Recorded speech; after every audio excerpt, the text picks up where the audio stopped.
Okay, Ashley, I have to tell you, Yeah. today's guest is one of my very favorite persons in the entire world. I thought I was your favorite person in the world. I'm Yes, of course you are. Thank you. Yes.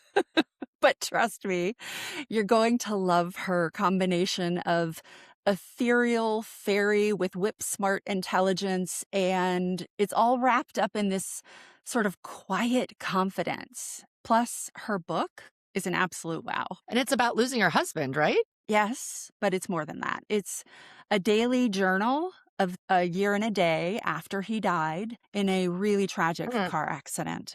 And Rondalyn has this incredible perspective because she's an occupational therapist. That's her job. Hmm. And she talks about grief almost like relearning how to exist. That's such a fascinating lens. I can't wait for you to meet her.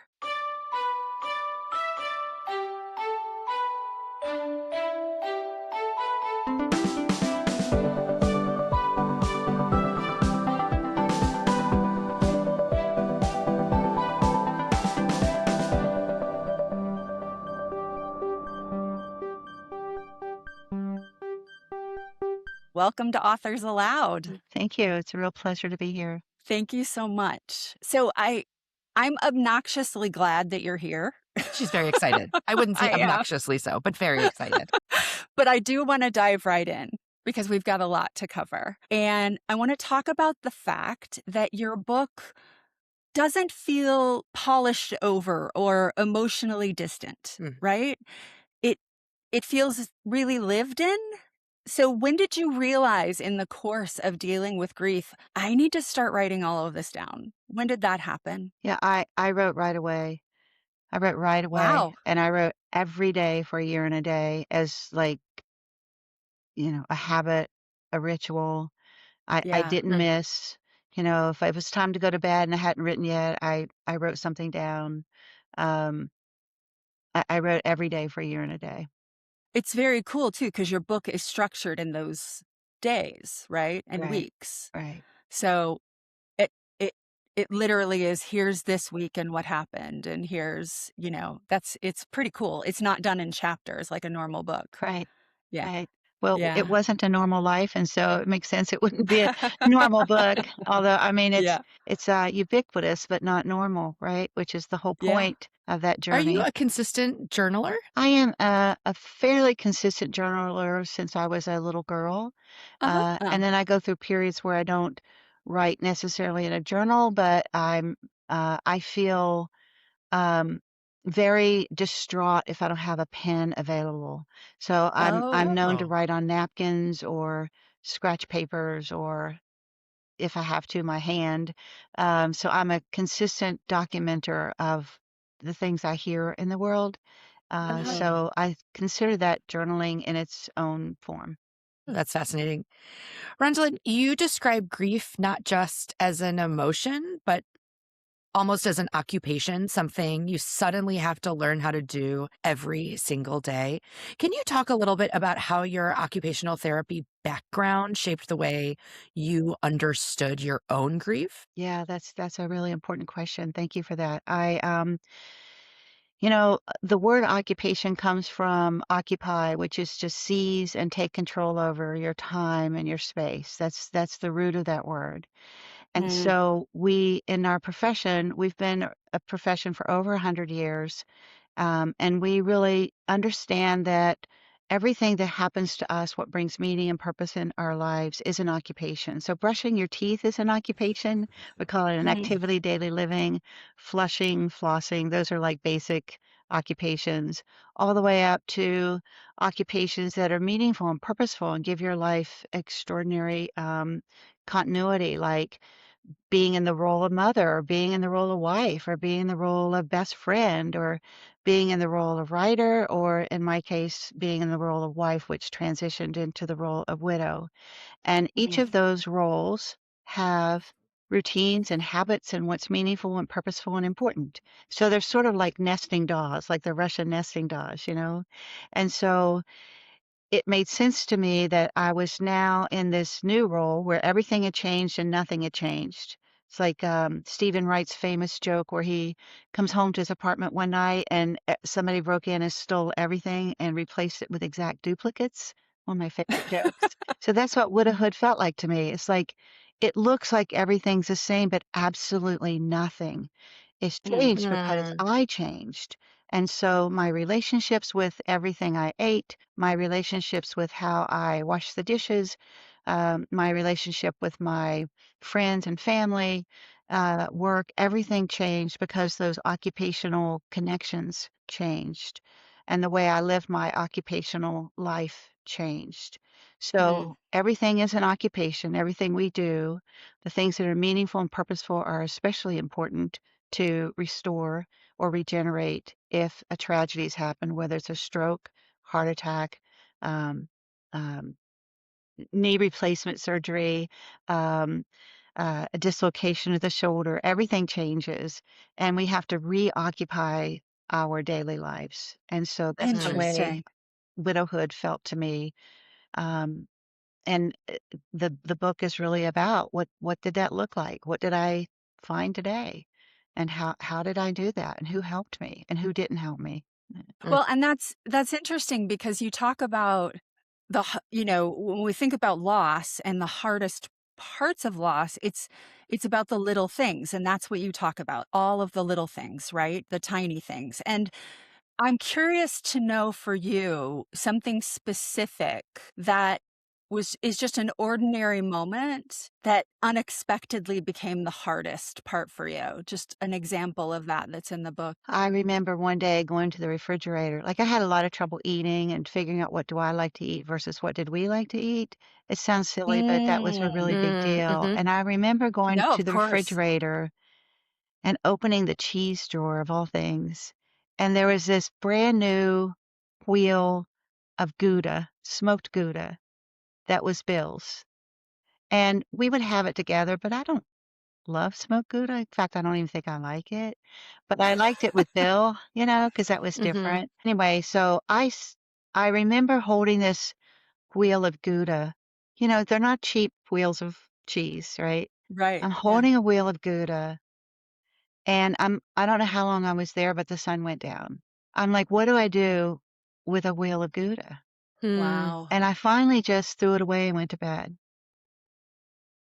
And it was horrible. I mean, it was beautiful Yeah. to sorta understand, like, so much of life got rolled up in a wheel of Gouda.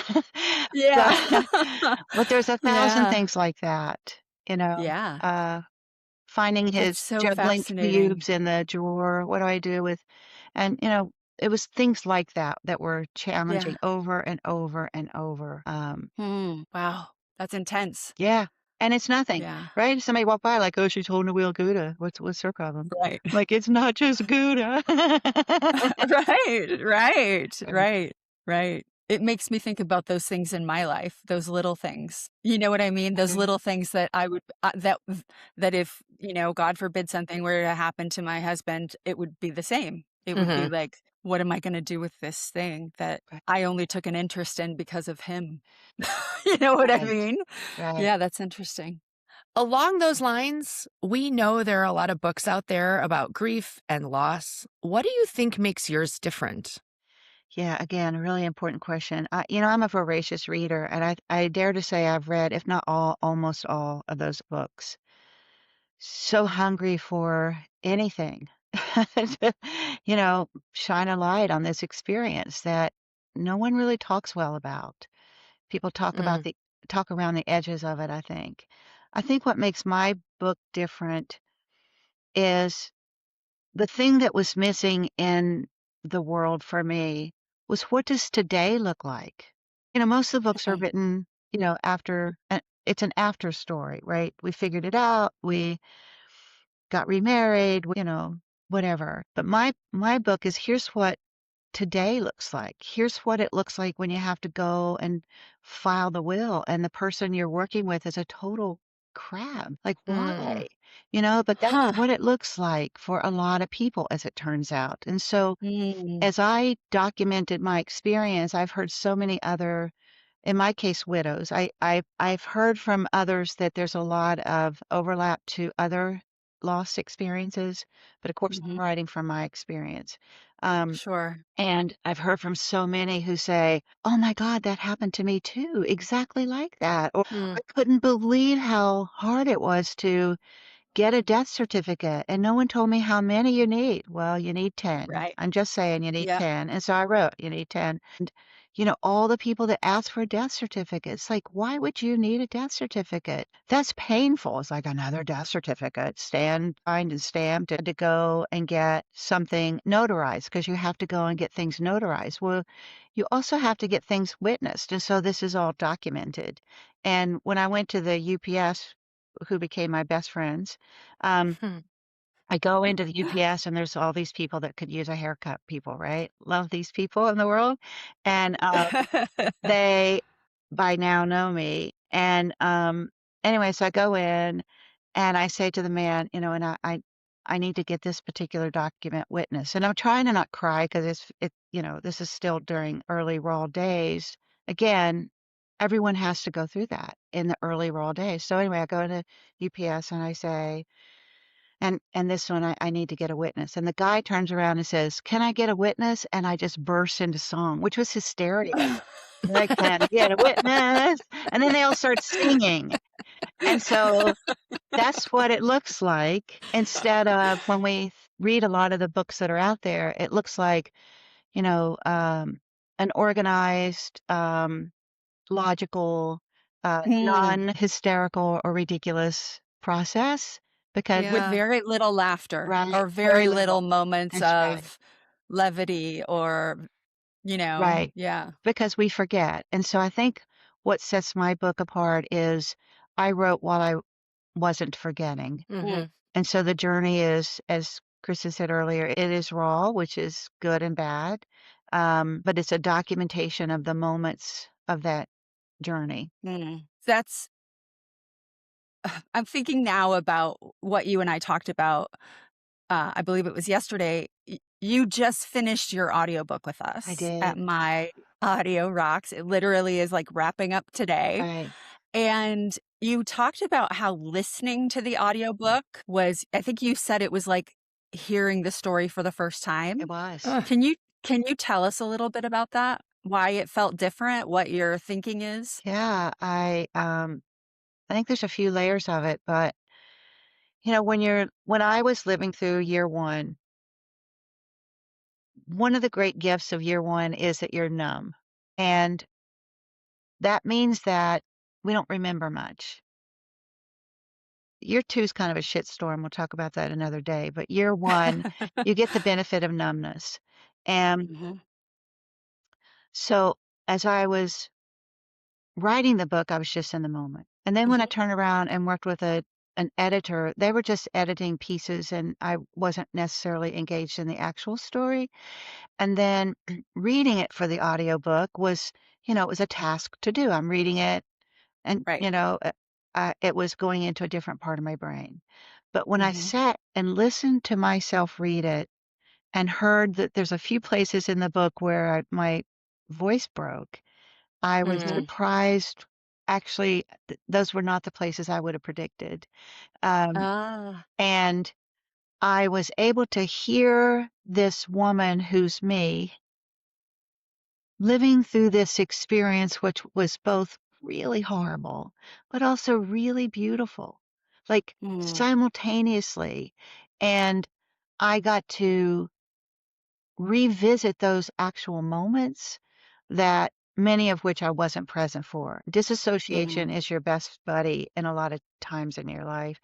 And that wonderful coping strategy showed up in spades for me. Mhm. But sitting there Yeah. listening and reading and hearing the places that broke me such that my voice couldn't perform the task,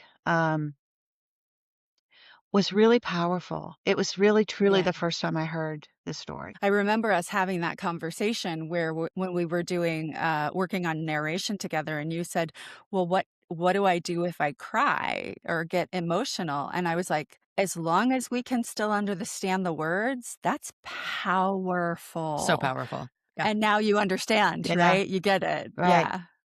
Yeah. It's hearing that in someone's voice while they're telling their own story is just incredible. Yeah. So I appreciate your vulnerability to go there. Well, thank you. I wrote the book for me. I didn't write it. I never thought about sharing Yeah. it. So, uh, Yeah. so there's things in that I wrote down on few days that I hope my mother never reads, kind of thing. But you know, that was a point, and I worked with an editor in a publishing group that said we're not going to clean. It's not like we're going to clean it up. So there's places I repeat myself and so on. But that was important because there was places that I felt like Groundhog Day was repeating, and that's in there too. Um, and I think it's important to just, as it turned out, share that story. It didn't occur to me it would be Mm. important, but it turns out it's been important. I've heard a lot of feedback that this has been very helpful to a lot of people. I think that brings us to the idea of what you want people to take away from this. And I don't want to get away from this book without mentioning that Bill, your husband, who passed, is all over this book. All over this book. Right? All Mm. over this book. He's in there. Yeah. He's the love that you 2 had, the connection that you had, it is all over this book, and I just wanna make sure that is clear because it's really lovely, and you really create a book that is emotional, it's not hopeless, it has warmth, there's humor, I don't wanna there's that great story of the gift bag they gave you at the funeral home. Like, what are you gonna do with a gift bag from a Right. funeral home that has the name of the funeral home on it, Stupid. right? Oh, So man. stupid. Just stupid. And everyone It's gets so one. Everyone gets one. It's the new thing. It's a swag bag. so weird. Ridiculous. So, I just wanna know if was it important to you that the book held both of that, the heartbreak and the light, and what do you want people to take away from this? Well, I think when I was writing it, I was just really in the presence of Bill here, Bill not here, and trying to Mm, stitch those worlds together because they made no sense to me. And Bill was a physicist, comes very clear very fast, and he was wicked funny and a lot of fun. Life was fun and lighthearted around Bill. And so living a year and a day with the not Bill and with the me without Bill and the us without Bill had to document the fact that those worlds were simultaneously in existence. mm, And so, you know, that's one reason why Bill's always there because Bill's always there. Bill mhm, believed that everyone is stardust and everybody returns to stardust and that mhm, particles are everywhere moving through us at all times. And if you wanna find him, just look over and pick up a particle as if you could see it. That's Bill, right? So, there's that. I think one of the big pieces that I hope people take away from my story is that grief is not just emotional. Grief is physical, mm, grief is occupational, Mhm. grief is emotional, and it's not just sad, it's all of the emotions, like ridiculousness at UPS singing "Can I Get a Witness?" and just allowing yourself to do that kinda nonsense, yeah, and that grief is, community-based, that, like, people that you least expect, or like the woman at the bourbon store that reached out and hugged me, like, it's there's mm, unexpected angels everywhere, and there's also unexpected, create, insensitive people everywhere. I Mm. right, wanna be right. careful with my words on that, and that the No, you don't. the bastards. So the Yeah. grief experience is full on insult. It's like an injury. We call it occupational disruption. Like if there's a tsunami, Mm. Yeah, it touches everything. Everything. The cheese yeah, wheel, yeah. the car, it touches everything and everyone. And we don't talk about grief that way. Even the grief researchers do not talk about it that way. And I Mhm, think it's unfortunate that we don't talk about it that way because when we enter this place of the life after somebody we love, and we come up against something that nobody's ever talked about, like, you know, I couldn't swallow. Mm. Nobody said, grief impacts everything. You might have some physiological changes. My hair, like my curly Medusa hair, went stick straight for 6 months. No one talks about What? Wow. that. Yeah, it's crazy because Why grief couldn't you swallow? grief is a profound traumatic stressor. And if you think about any time in your life that you've had profound stress, it's not uncommon to not be able to swallow. It's both metaphorical and physiological. Huh, Interesting. My that Interesting. is legs really fascinating. yeah, my legs stopped working. My eyesight changed. It's not un this is not uncommon, but no one talks about it. So, in the here Nobody and a talks day, about I'm, it, like, you're writing right. it down because I would have forgotten that I couldn't swallow. I really would have. I'm like, "Well, I can Yeah, swallow now." You know, I would have forgotten about my hair. I'm like, "Oh, well, what? My sure. hair? Like, who thinks about your hair at a time like that?" Um, so understanding grief is a full-on, whole body insult. I think is a very important thing to talk about so that It's like a go ahead. I was just gonna say so that we can get the kind of help that we need and not just go to a physician that says, "Would you like from Prozac?" I'm like, "Yeah, sure. I think everybody should have Prozac, but I don't think that's gonna help what I have going on." Right? Right. Or, other friends like, "Should you see a therapist?" Well, yeah, that would be helpful, but can the therapist also help me with my occupations? Like, where are my own professional friends? I'm using my own protocols. Thank goodness I had them. So Yeah. why we don't treat the entire human being or occupational being as we talk about it, I think that is really a disservice to anyone grieving. And the crazy thing is, you have 100% chance of being here. You're either going to die and kick someone you love into the afterlife, the life after them, or you're going to be here. You've got a 100% chance. And like, in statistics, we go, well, nothing's 100%. It's 99.999 because there's outliers. No, this is 100%. So even Yeah. if you and your loved one, well, that's if you love someone, it's risky to love someone and you'd be within reason to not do that. But if you take the risk and bond with somebody, like really love them, you have a 100% chance, even if you both die simultaneously. Fun fact, the law says if you die simultaneously, we're just going to pick one of you to have gone first because it makes the legal stuff easier. Huh. So you have a 100% chance.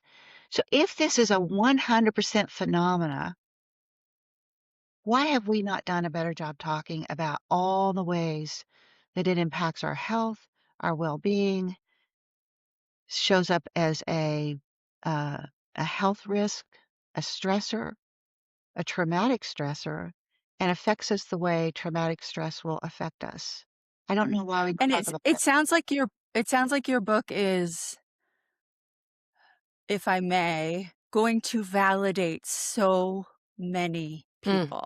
And validation, I mean, come on, isn't that just what we all want? Right. Right? It's the thing we're all looking for somebody to say, "No, that makes sense you're experiencing that. I experienced it too." You know what this Right? is reminding me of? Exactly is menopause. Yes. 50% of Uh, people go through it. It changes everything. Yes. No one tells you about what it changes, Yeah. and you're expected to suck it up and get through it.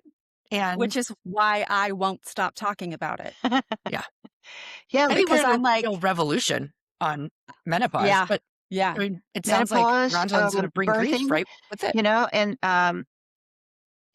I was amazed that no one talked about when you have I had 2 babies. When you have a baby, naturally, you have a tear and then they fix it.